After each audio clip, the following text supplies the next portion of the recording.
Hello friends, আজকে আমি রান্না করব আমাদের বাড়ির মিঠাইয়ের জন্য একটা স্পেশাল ফুড। সেই রান্নাটা আজকে তোমাদের সাথে শেয়ার করব। সবসময় আমাদের রান্না দেখাই, আজকে তার জন্য মিঠাই রান্না নিয়ে চলে এসেছি। বিন, গাজর, চিকেন একসঙ্গে ভালো করে কেটে ধুয়ে নিয়েছি। আর বাড়িতে আমি যে চালের ভাত রান্না করে খাই সেই চালটাই নিয়েছি। নিয়ে ভালো করে ধুয়ে এখন প্রেশার কুকারে দিয়ে দেবো, সাথে একটা ডিমও নিয়ে নিয়েছি। মাত্র 2টো সিটি দেবো, 2টো সিটি দিয়ে একটু ভাপ বসাবো। আর যতটা চাল নিয়েছি তার থেকে একটু বেশি যে আমি জল নিয়েছি সেই মাপ মতন।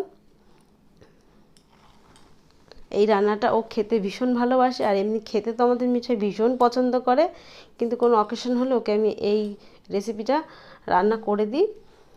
দেখো এত সুন্দর ঝরঝরে হয়েছে, তোমরা দেখতেই পাচ্ছ। আর প্রেশার কুকারের নিচে কিন্তু একটু লেগে যায়নি, পুরো ঝরঝরে হয়েছে। এটা আমি ওর সামনে বার্থডে ছিল, বার্থডেতে আমি এটা বানিয়ে দিয়েছিলাম। আজকের মতন টাটা।